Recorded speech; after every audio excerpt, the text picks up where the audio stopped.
Hey everyone, welcome to the 384th episode of the Internet of Things podcast. This is your host, Stacey Higginbotham, and your co-host, Kevin Toffel. And we have a lot to talk about this week. We are going to be hitting on the Amazon acquisition of Roomba. We're also going to be talking about some startling stats from parks that might creep you out a little.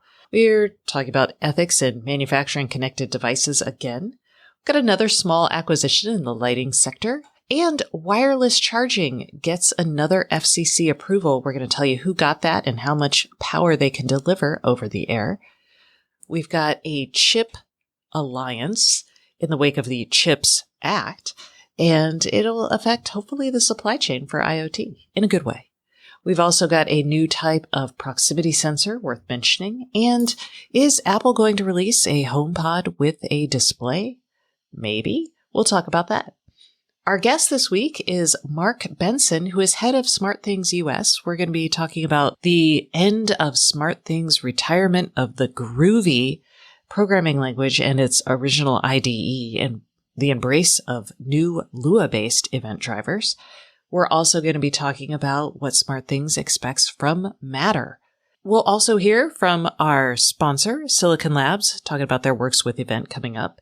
And sounds like it's time, before we get to the rest of the show, to talk about a message from another one of our sponsors. This week's sponsor is Impinj. I'd like for you to take what you know about the IoT and expand it by a factor of 1,000. That's what our sponsor for this episode, Impinj, is doing.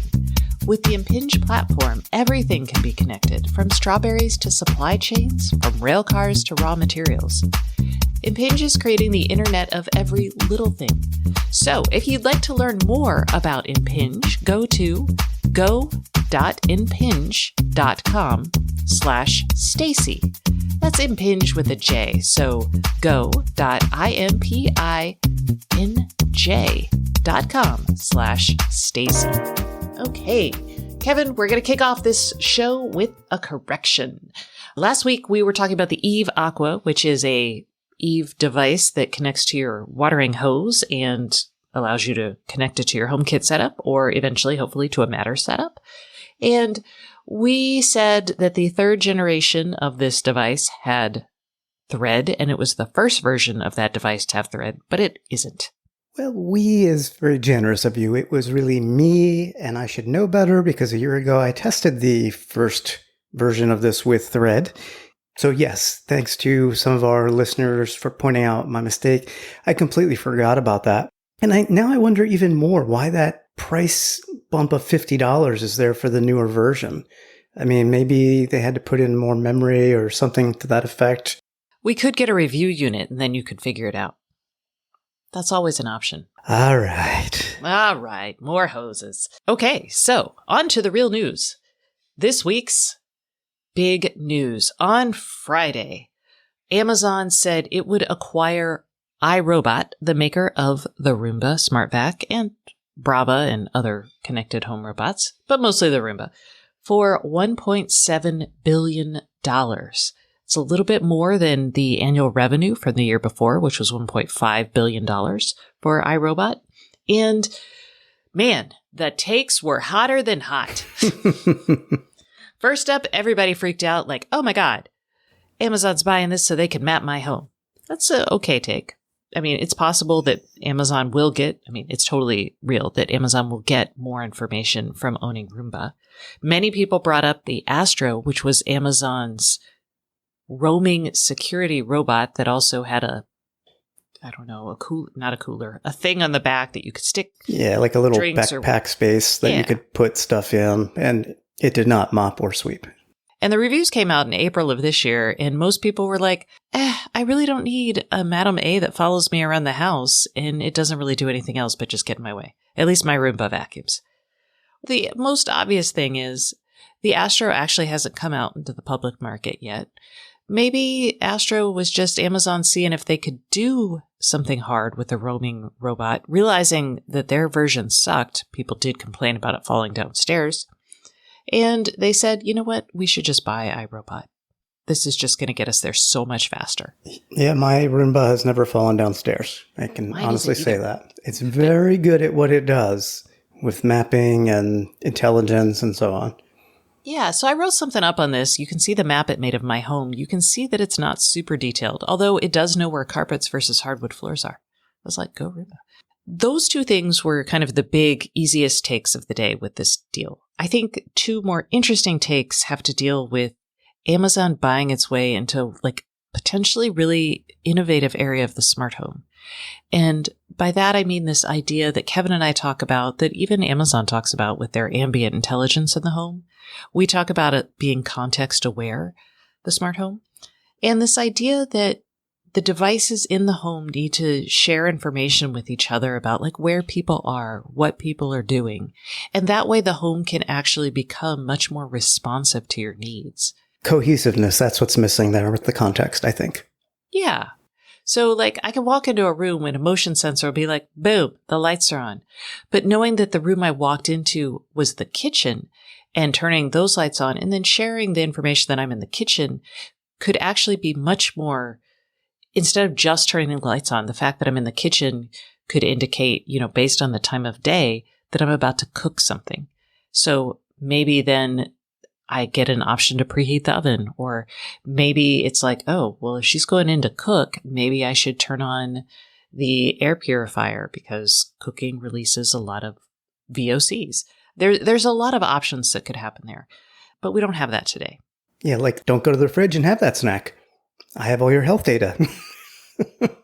Or it locks the fridge before my kid gets there because they're like, no, the oven's on and it's cooking. Your food's going to be out in 15 minutes. Don't eat a whole gallon of ice cream. That's a bad idea.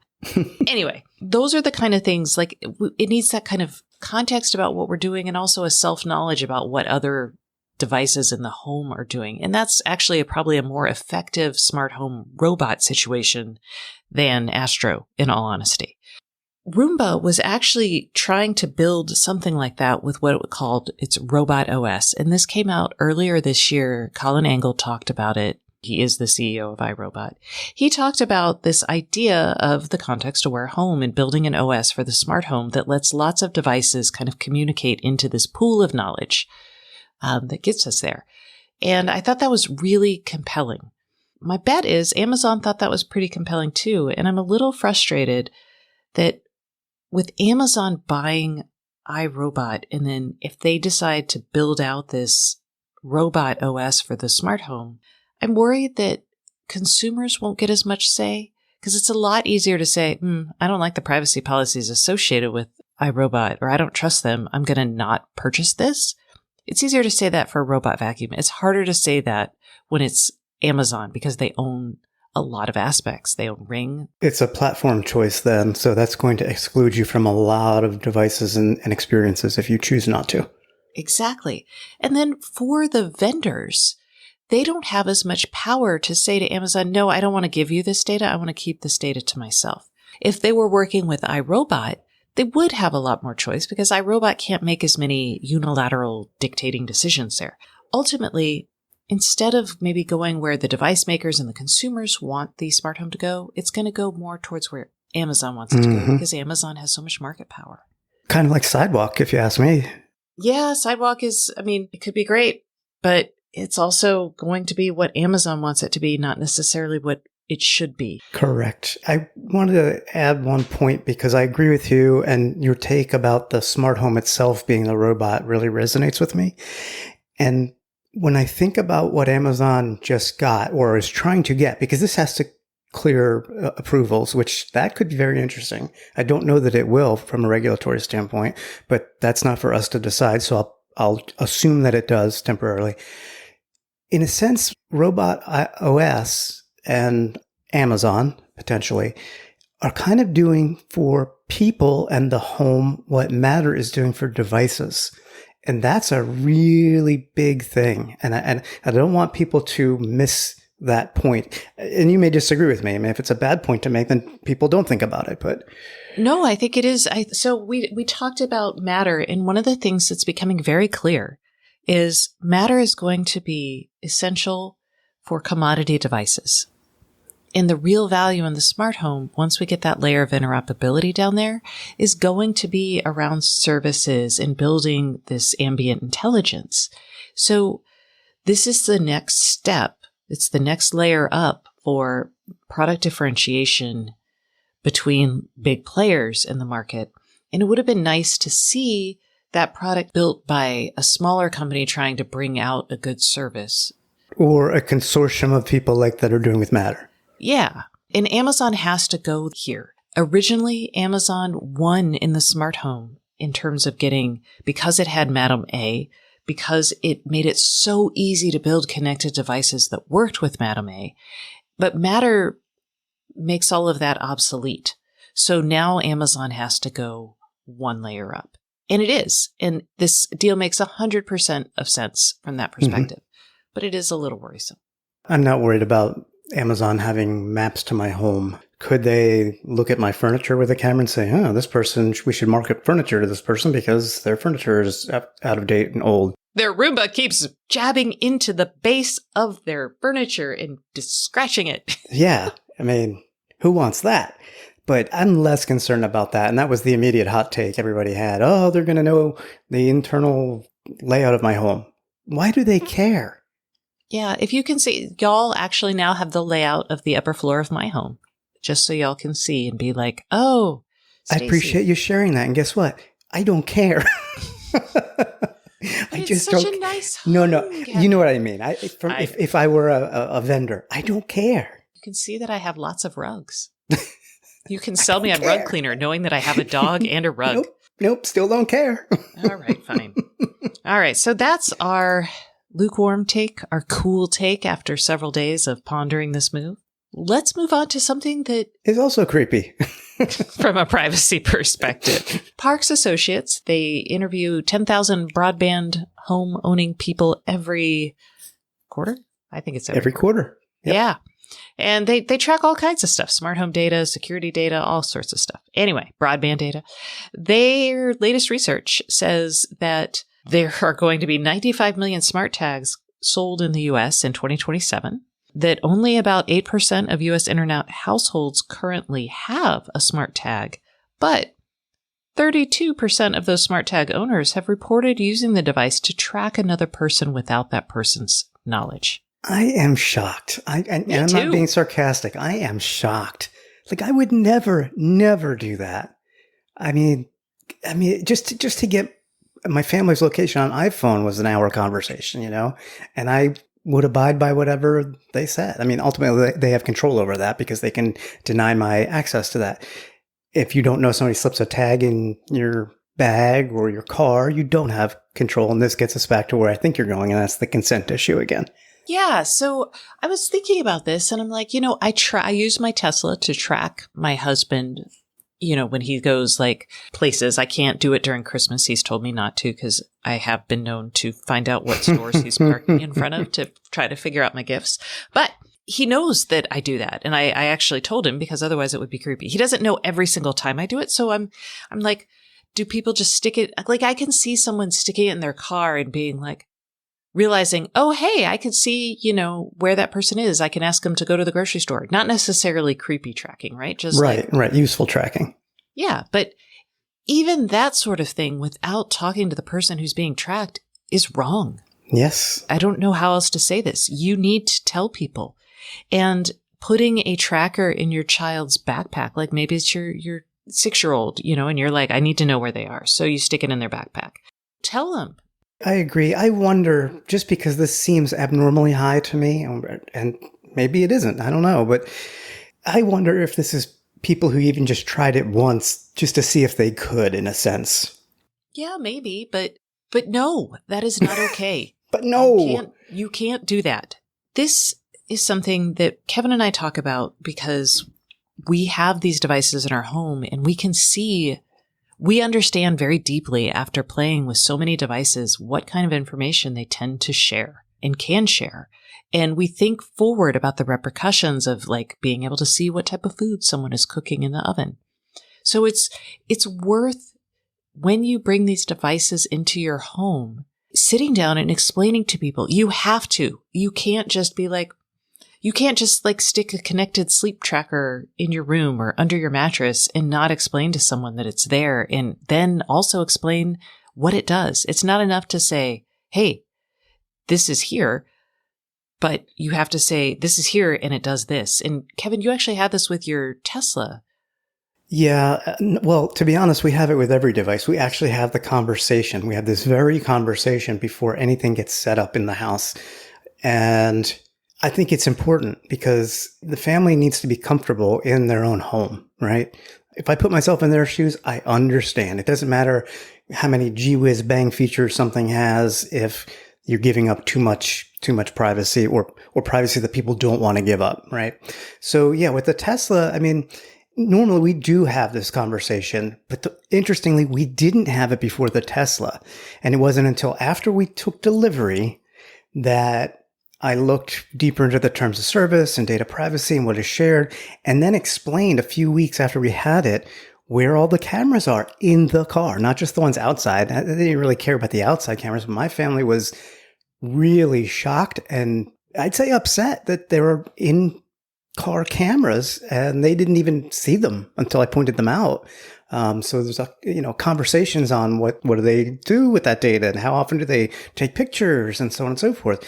I mean, we've taken the trade-off of convenience over data privacy for the Tesla because we all like it in general so much, but we had the conversation regardless.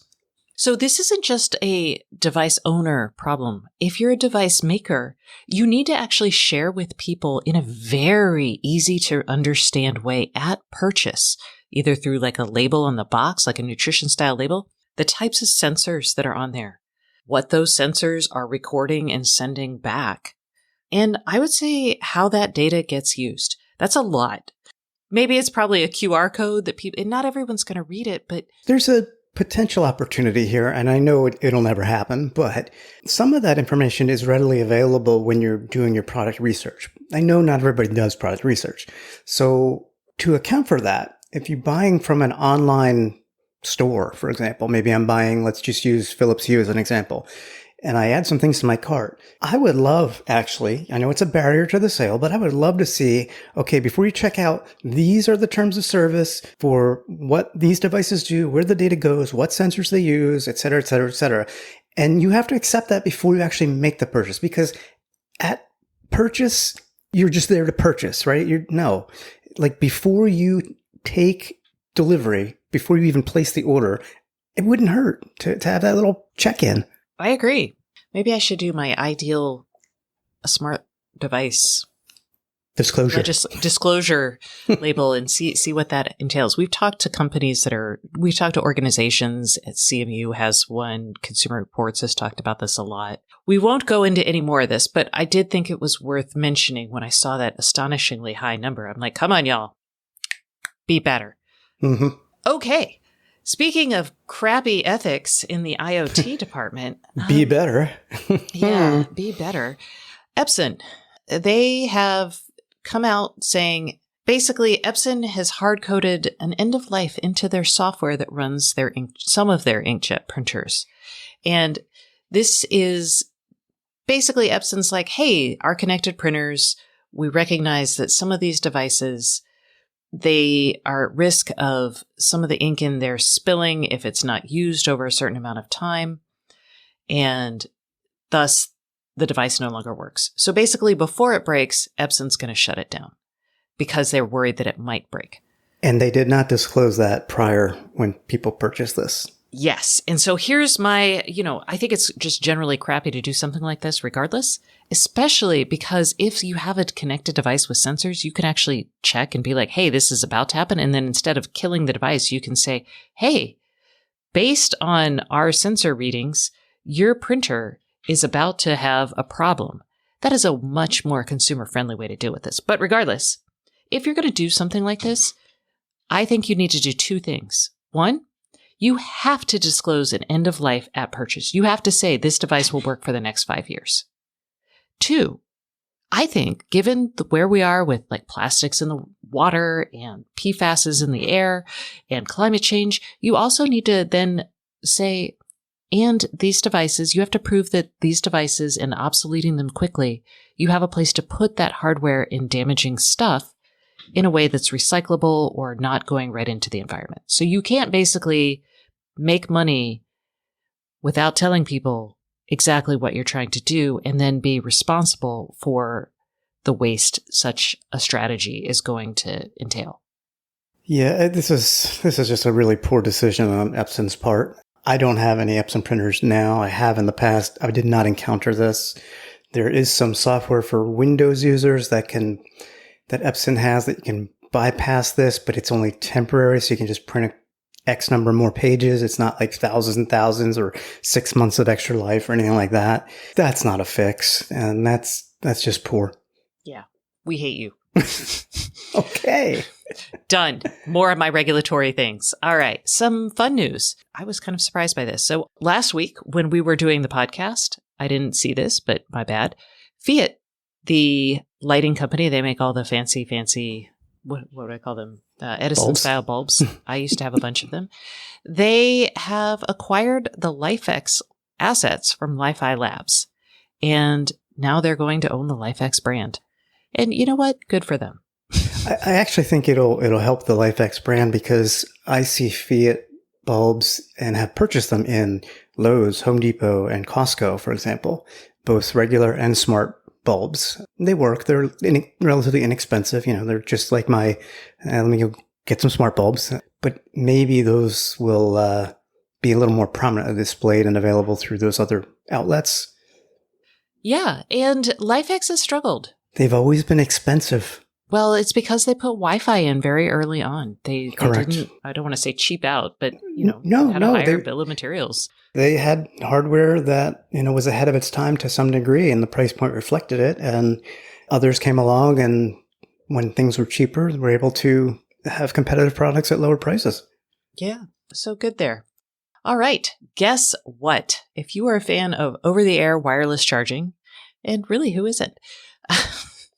It's been having a moment. All of this year, we've been seeing some of these are probably overhyped. Some of these are legit. And this week, Energis, I think is how you say it. I really. That's how I say it. Energis. It's like energy plus us. Energis has received FCC approval for sending 15 watts of conducted power over any distance. And so its Watts Up Power Bridge transmitter is going to be approved by the FCC, which means we should see it hit products eventually. This is big. The FCC in March of this year, they actually approved with Asia, which is another wireless power delivery company. They actually gave them approval to deliver 5 watts of power to devices over the air. So 15 is pretty significant. Now, the way this is going to work is you have to have a special chip in your transmitter and in your receiver. So any device you want to have charge wirelessly is also going to have a special chip. So in this situation, what you would have is a device in probably a couple rooms in your house. And when something that has the appropriate chip is in that space, it will be able to absorb power over the air. For the home, yeah, you can charge your wearables and things like that. I think it's way more interesting for something like charging sensors in a retail setting or an office setting or a factory setting, a place where you have asset tracking tags, for example, that are moving all the time. Being able to charge those by just placing them in a room or putting some sort of device like this inside a cabinet and then storing like your tools in there and having trackers on your tools. That's where this becomes really exciting, I think. I would agree. Two thoughts come to mind. One, I'd like to see some of the outdoor connected camera brands adopt this because, every 3 to 6 months I have to go up on a ladder to pull down a camera and recharge the battery and then put it back. It's easy to do. It's just one more thing to do, right? And secondly, I started going to CES in 2005. And every year, and I think you're going to know what I'm talking about, there's a little section in the South Hall outside the press lounge where it's the wireless power everybody. And every year it's the same promises and nothing really comes to market. I finally feel that after all this time, this has potential to actually appear on the market. So maybe this January we'll actually see some demos and get some, I'd love to just, hey, I've got, let me put your chip chip in my bag and connect it to my phone or something, whatever, and let's charge while we discuss this, right? It's anything that would like wow me. Yeah. Well, we'll see. I mean, CES is coming up.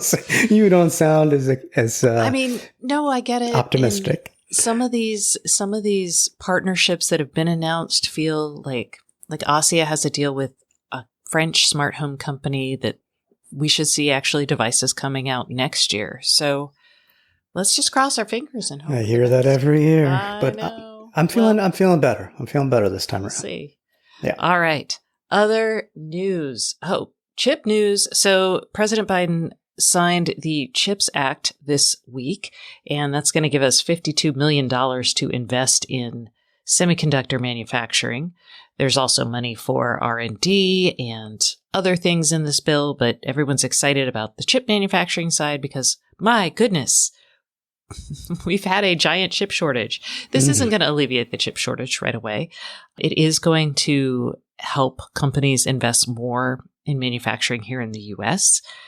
Companies actually have plenty of investments here in the U.S., but a lot of those investments are at the highest level. So Intel does new fabs, but they're for making the highest end server chips.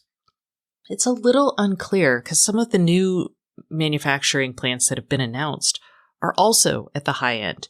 And a lot of the shortages have been around automotive and Wi-Fi chips, for example, and those are they're not made using the latest manufacturing process. And so they're usually made in older fabs. So I'm sure this will help, but I don't know how exactly this will help. But yeah.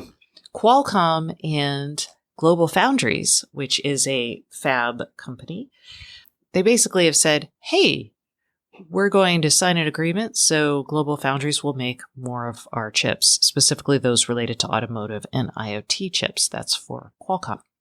And this is because Qualcomm's like, hey, everything is becoming a computer, so everything needs more silicon. So let's just announce this deal. This is basically like gift wrapping the CHIPS Act. Mm-hmm. Speaking of chips. Yes? This is sort of about chips. Okay. The Espressive ESP32 board, specifically the 32, the 32S2, and 32C3, which, we all have those on our mind. There's nothing new about those chips. However, that's a good thing because I did not know that Espressive had what's called ESP WiFi CSI software. And it can be run on any of those Espressive chipsets that I just mentioned. So that's cool. Why is it cool? Because they can use it to detect movement using Wi-Fi. We've talked about this many times before, using RF to see if somebody's in a room, if they're moving, maybe they're sitting, maybe they've fallen. But this actually does it strictly with these little ESP Wi-Fi chips.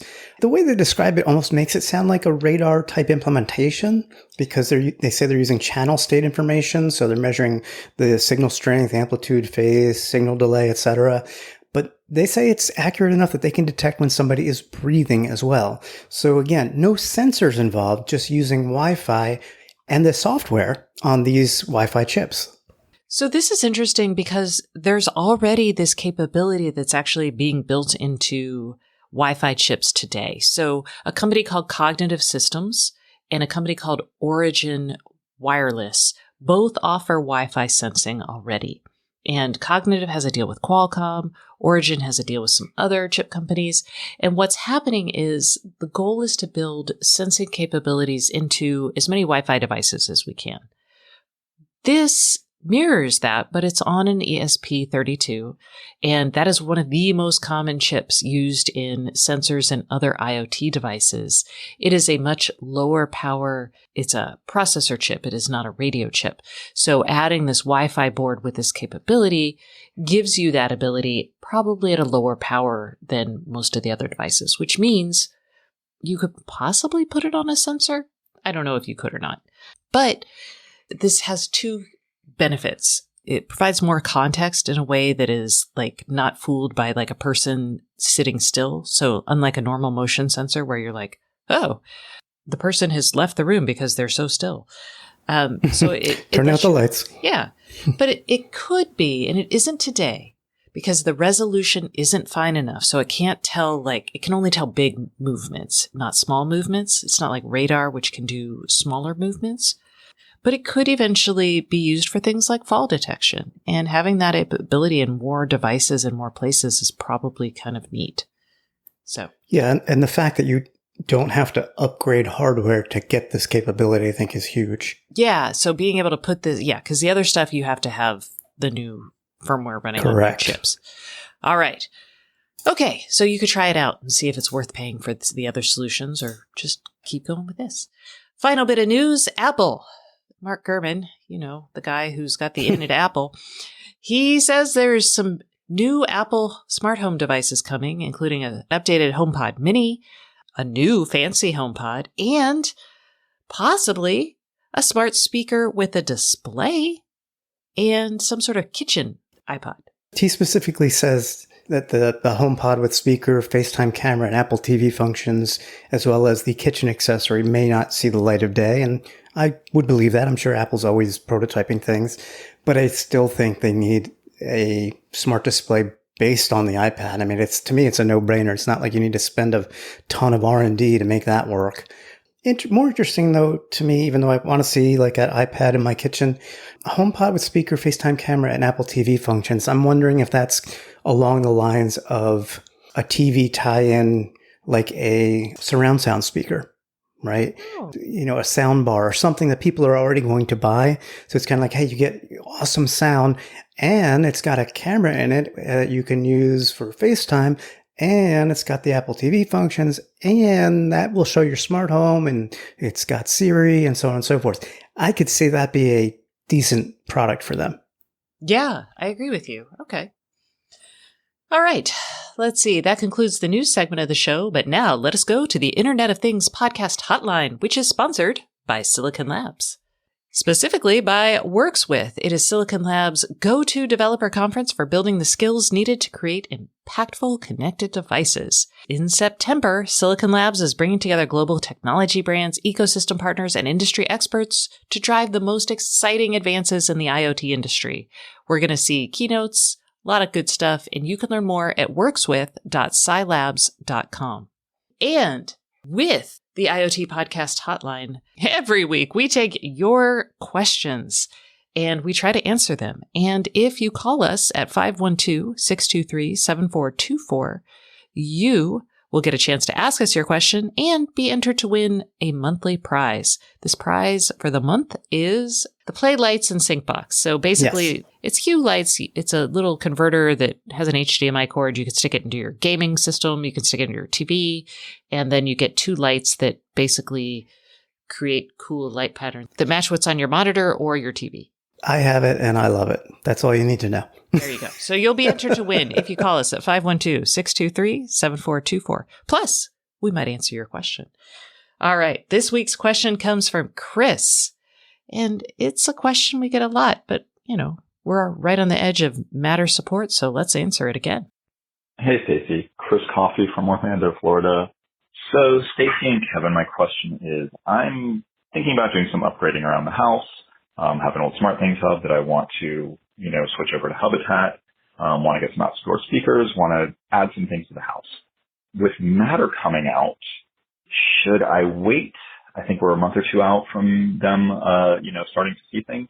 But, that's my question is, should I wait on updating things, or are there certain things that I'm good to go ahead and update right now and not worry about?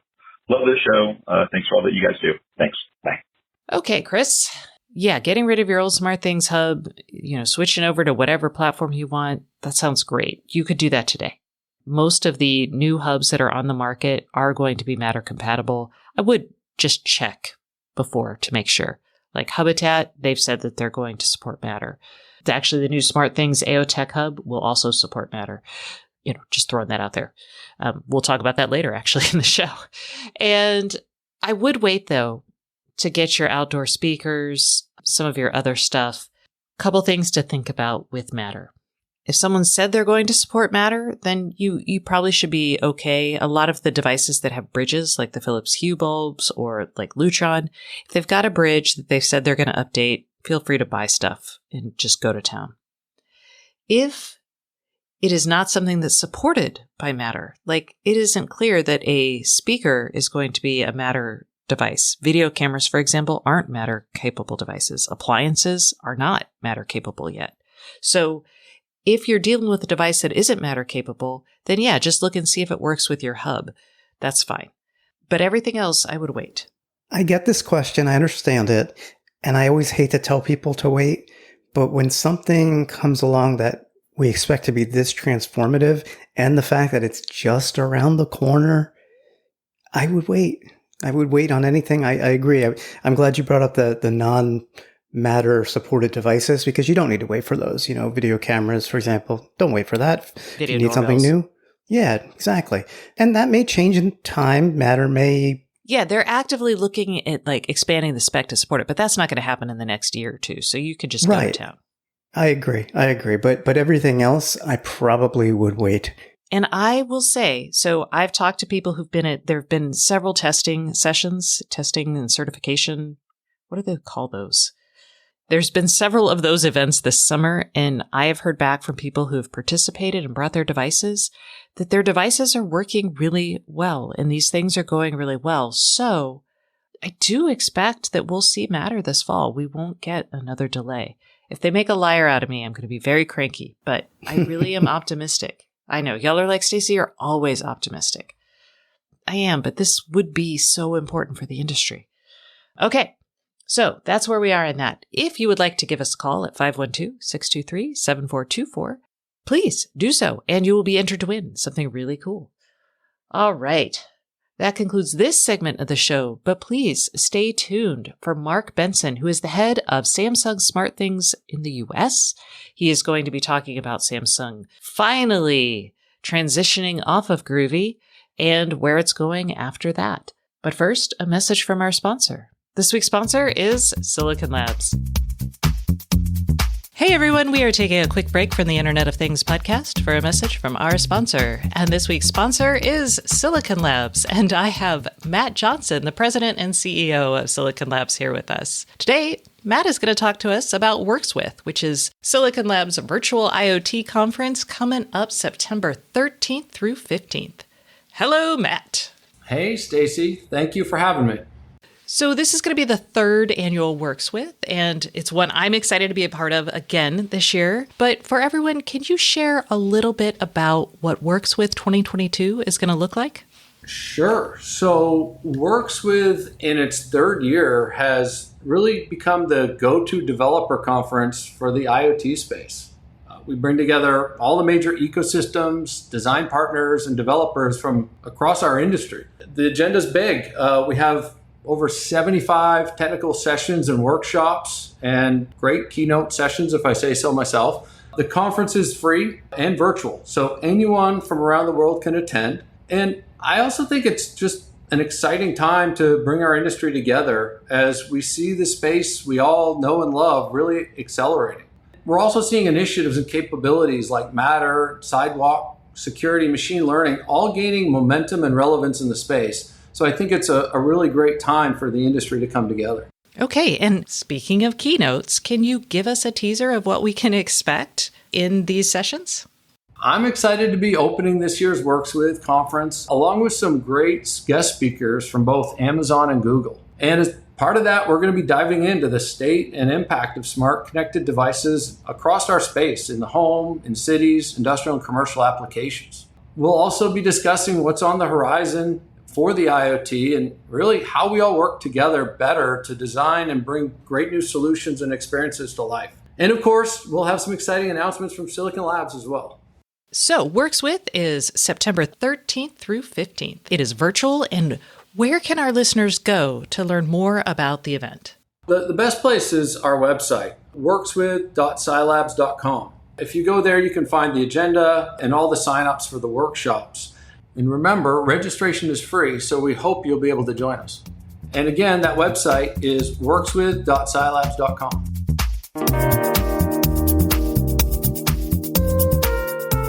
Hey everyone, welcome back to the Internet of Things podcast. This is your host, Stacey Higginbotham, and today's guest is Mark Benson, who is head of SmartThings US. Hello, Mark. How are you doing today? Hey, Stacey. Doing great. Thanks for having me on. Man, it has been a journey. And you just reminded me, SmartThings, which is it's one of the OG smart home platforms. This is its 10th year, so congratulations there. Thank you.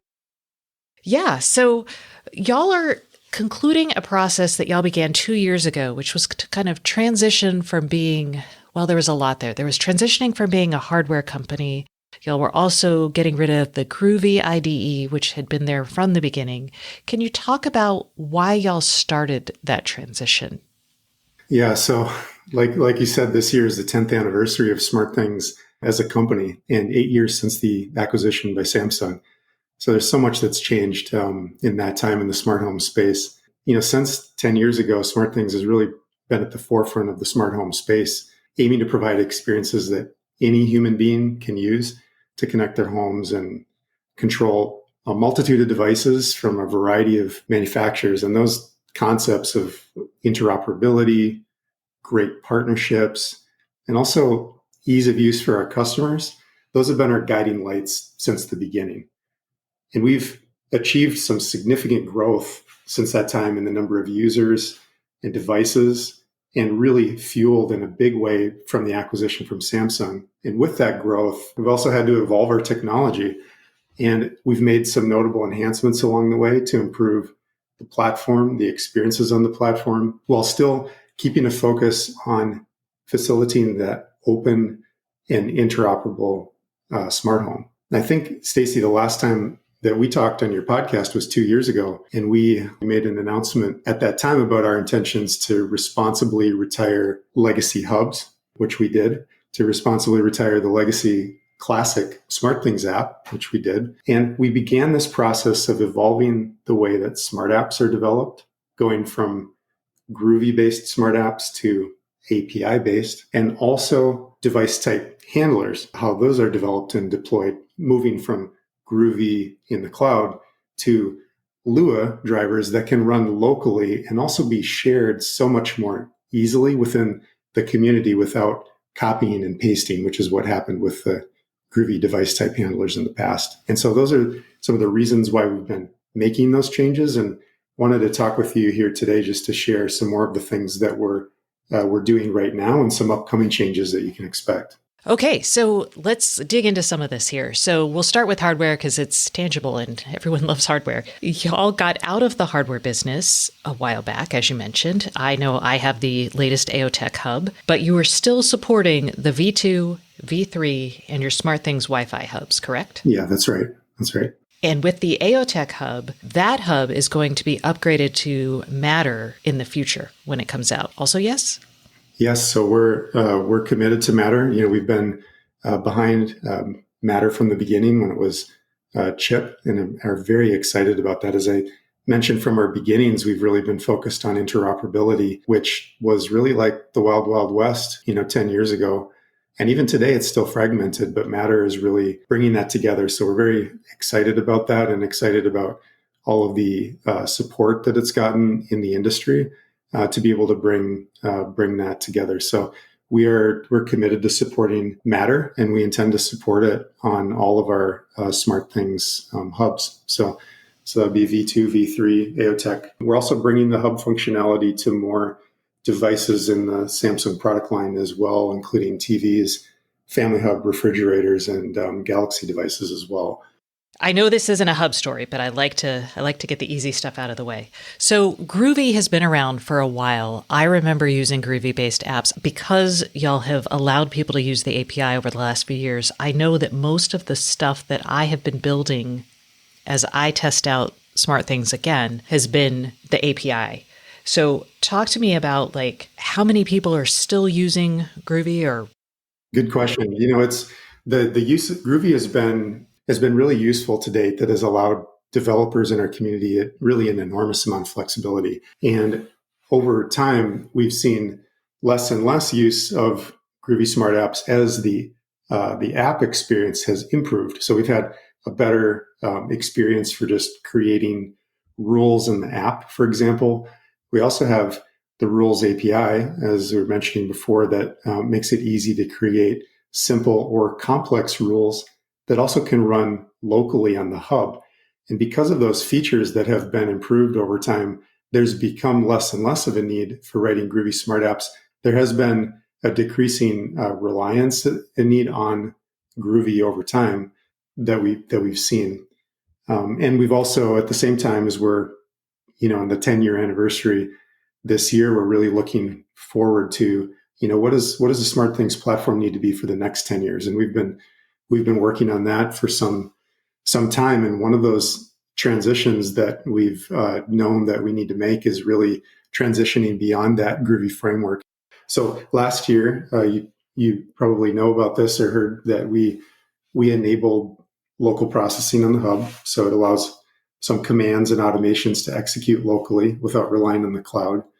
And that's really made smart home experiences faster, more reliable, and also at the same time have appeared seamless to the user. With all that, now ready to take the final step in transitioning SmartThings for the future of IoT. And so starting in September 30th, we will begin transitioning to an improved SmartThings platform. And this upgraded experience, some smart apps, Groovy smart apps, devices, device type handlers, and automations will no longer be ported. So Groovy DTHs, smart apps that are built on Groovy, and the developer IDE will be removed from the SmartThings platform. So edge drivers that are using Lua, those have replaced the legacy Groovy DTHs for controlling devices. And Edge obviously reduces that need to send those commands to the cloud for processing, and they're processed right on the hub. And we have a standard set of DTHs that SmartThings has provided and managed for a wide variety of common device types. And then, of course, people have been able to develop their own. And we're doing the same thing with Lua. So there's a set of SmartThings managed drivers that work with a very wide variety of devices that are there. And so that will be the same going forward, that SmartThings provides those standard drivers to use. But in addition to that, the community can develop their own drivers in Lua that also can run locally, et cetera. So that transition is now beginning. And so, as I mentioned, we'll be doing that transition in September 30th here coming up. And by doing that transition, that means it will shut off. So you're currently doing that transition. Yes, that's right.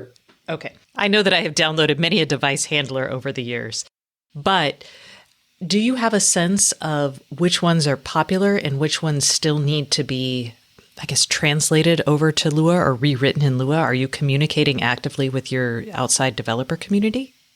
Yeah. So there's, in terms of the device type handlers themselves, we have for a long time, as devices become commonplace and used by the widest variety of users in our user base, we have incorporated those drivers into our standard set of drivers that are available for all customers.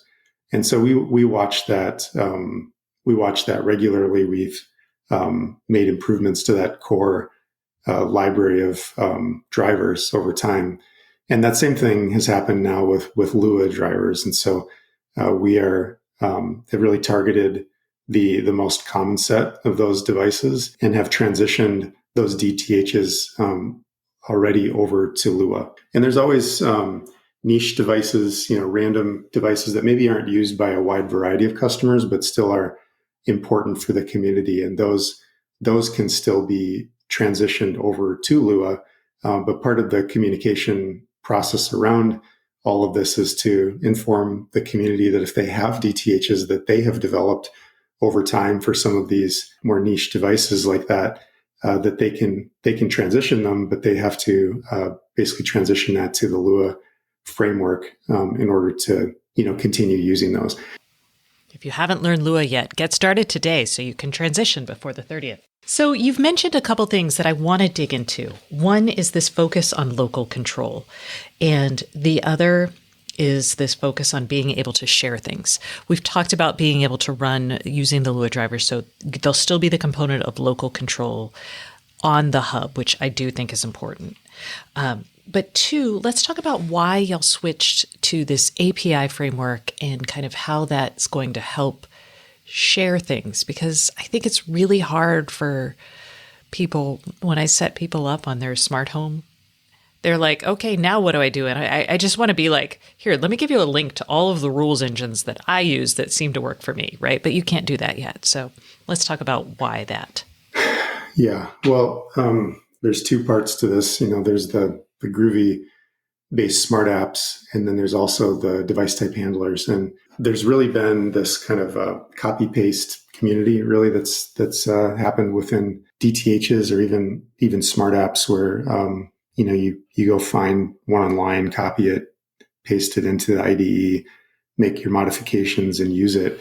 And one of the big things that we're introducing with the Lua-based framework is that there's now a concept of driver sharing. So previously, people copy and pasted code around to distribute custom device type handlers. With SmartThings Edge, we introduce driver sharing, which is really an easy to use and more time efficient alternative for community distribution and consumption. So now SmartThings users can share custom device drivers with a simple web link. And so you eliminate the need to copy and paste code. Device manufacturers are still encouraged to submit their drivers to SmartThings for our Works with SmartThings certification and distribution via the SmartThings catalog, but they can also use the driver sharing feature to distribute custom drivers that partners may want to test before it's officially released. So that's one thing that really is attempting to solve, one of the problems that you mentioned, which is when you get started, wouldn't it be nice to just be able to share those custom drivers easily with people without, having to go around and copy and paste code all the time? I remember all the way back, like in 2013 CES or 2014 CES, the CEO of Samsung at the time did this wonderful talk about everything being interoperable. And it was ahead of the SmartThings acquisition. And it talked about, he envisioned this future where your Samsung appliances would work with other appliances and everything would talk to everything. We're obviously not there yet. I think Matter will help in some cases. But let's talk about how let's talk about that vision and how SmartThings will fit into that vision.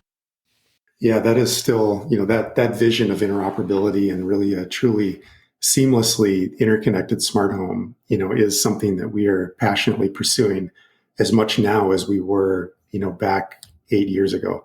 I think this industry movement with Matter is very exciting. It's really unprecedented in the smart home space in the last decade to have so many companies coming together around one interoperability standard that really is going to move the needle forward. So very excited about that. But you're right, we have a lot of work to do, and we're not there. By no means are we there yet in terms of that. Having that vision be completely, a reality. So we intend to support Matter on all of our SmartThings hub-based platforms that way. And even the launch of things which we talked about just a few minutes ago around edge drivers and rules APIs, those are connected too, because those are the first steps forward in putting those pieces in place where, if you have edge drivers that can run locally, then that works, of course, for Z-Wave, Zigbee devices. And when there's Matter devices, those can also run locally too. And so it really sets the stage for really integrating Matter within that in a way that, we're very excited about.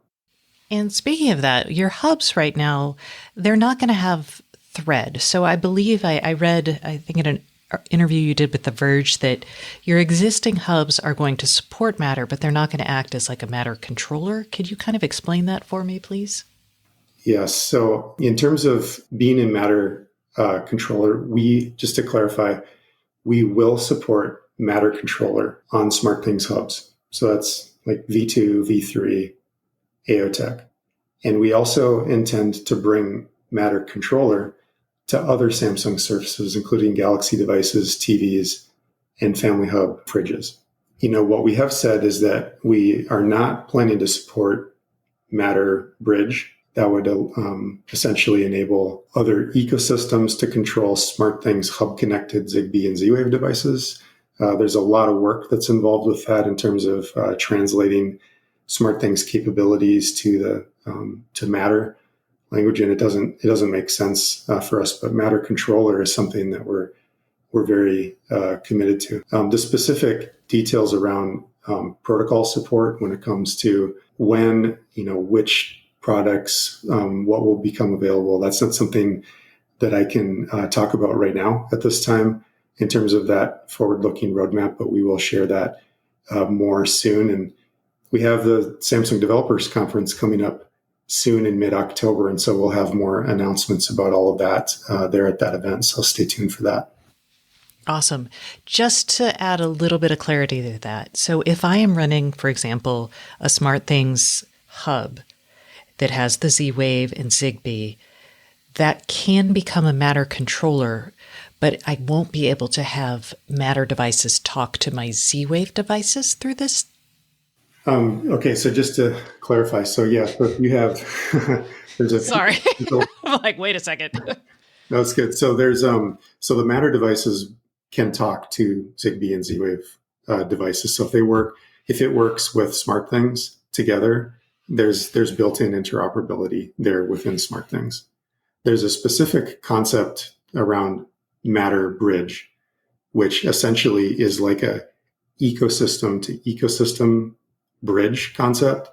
In that situation, like a different ecosystem, if we supported Matter bridge, would be able to control SmartThings hub connected devices like Zigbee and Z-Wave. And that's not something that we're planning to support.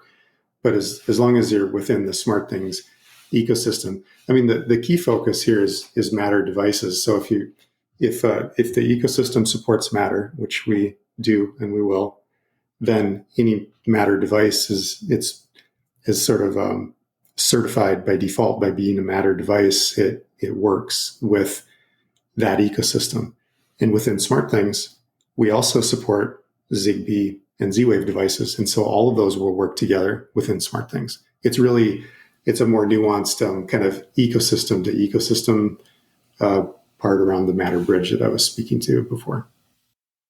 Okay. And when I think about Matter, one of the things I'm excited about is we kind of level set for the smart home. And from there, we're going to start seeing companies build services, hopefully. I'm hopeful. Security services, aging in place. I'm really excited about energy monitoring. So can you talk about the plans that SmartThings has there? Because y'all have such a huge array of devices. I feel like there's some really compelling things that y'all could build there if that's of interest. Absolutely. And this is honestly one of the big reasons why we're so excited about Matter, is because what it enables. When you think about it, over the last 10 years, SmartThings has been so focused on interoperability and just getting all kinds of different types of devices working together to unify the smart home. But with Matter, that really comes together into a very clear standard that makes that work better than it ever has. And so when you think about all of that work and effort and time that we will now be able to focus on services, just like you said, that actually provide really meaningful value to users. This is what, even 2 years ago when we talked, Stacy, I talked about services and experiences, and that was what we were trying to get to. And that is really what I'm very excited about, because that's the things that can make big differences in users' lives. When you think about SmartThings abilities that we already have in this area, so SmartThings Energy is something we already have today, and we're working very hard to improve that, and we'll have more announcements on that over time. Other services as well that are coming that I can't speak to here today, but that will be coming, and we're very excited about those. But when you think about what SmartThings is and this incredible ecosystem of partners that we have, and then with the addition of Matter, which opens that up even further, but you pair that with one of the world's best brands in consumer electronics with Samsung, there are really things that we can do in services that no one else in the world can do. And so we're very excited about that. And that is really the layer up the stack, so to speak, that by solving problems at the interoperability and connectivity layer really open up just immense opportunity for creating services, like you said, that users will really value. Excellent. All right. Well, Mark, thanks for coming on the show. I look forward to the updated version of SmartThings. Sounds good. Thanks, Stacy. And that concludes this week's episode of the Internet of Things podcast. Please join us next Thursday, and don't forget to subscribe. And if you can't get enough IoT news, I would love for you to sign up at www.stacyoniot.com for our weekly IoT newsletter, where we explain all kinds of things that we don't even get to on the show. Once again, thank you for listening, and please subscribe.